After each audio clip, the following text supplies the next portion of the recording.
Follow these tips to make any room more cinematic when you're filming, going from a boring room looking like this to a much more cinematic shot looking like this. First of all, rearrange the space to get the nicest composition you can with the most depth. The audience doesn't know what the room was like before you got there, so you can do anything you want with it. Just try different angles and try and make the scene as three-dimensional as possible. Next up, you're going to want to block out any natural light you're not using. You can do this really easily with curtains, black bed sheets, black material from Amazon.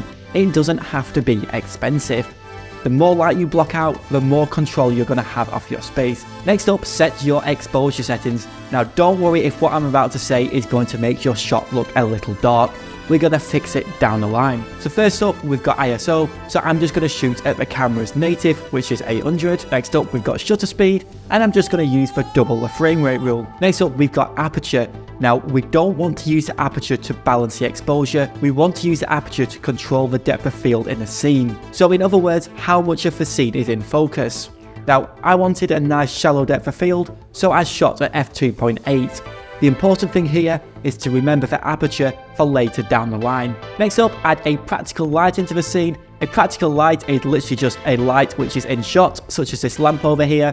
I'm currently using an Aputure B7C, which is a great little bulb light where you can control the white balance, the intensity, all that good stuff, which is extremely beneficial when you're working with practicals. Try and place the practical light in your scene on the same side of the face which is furthest away from the camera. More on this in a second. Next up, we're going to add a big light source into the scene to try and replicate and amplify the practical we've already got going on.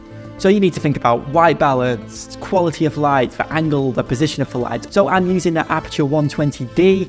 This is a daylight balanced LED fixture, so I'm going to need some orange gel to warm it up a little bit. The lamp light is also a very soft light source, whereas the LED light is a very hard light source, so I'm going to put a softbox on to make that a little softer too.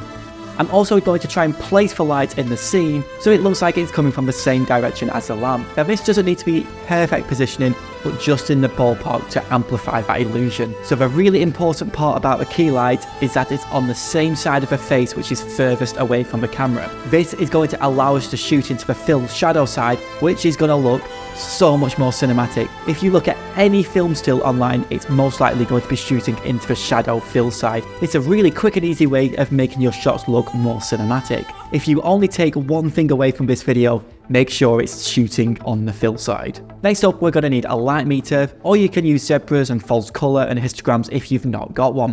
Now, what we want to do now is increase the intensity of the light, and we want to measure, and when the f-stop on the light meter matches the f-stop on the camera, we're totally exposed to skin tones. In this scene, I wanted the background to be darker than the subject, and this is probably going to be the case in most scenes. Now, what I can do now is bring the light further away from the wall, and I can place the light really close to the subject to really amplify the fall off of the light.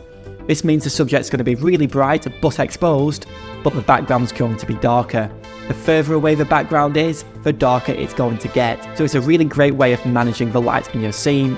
This is called the inverse square law, and it's a key concept of lighting. Next up, we need to have a quick look at the fill side. In this particular scene, I thought I was looking a little bit too contrasty. Now, I didn't need another light source for this, I just needed a reflector, just bouncing a little bit of the key light back onto the fill side of my face. The closer the reflector is to my face, the more light it will bounce back onto it. Finally, to add a little bit of visual interest to the scene, I added a Nanlite 60D in the other room, shooting through the door frame. This was just to add a little bit of visual interest on the back wall. Now, I didn't want this light to be too bright, so I made sure it was nice and dim, and I also made sure the white balance was different to my key source, so I just added a nice blue streak on the back wall. If you did like this video, make sure to like it and follow me for more. I am going to be making more videos, but thank you all for watching, and I'll see you guys all in the next video. Cheers.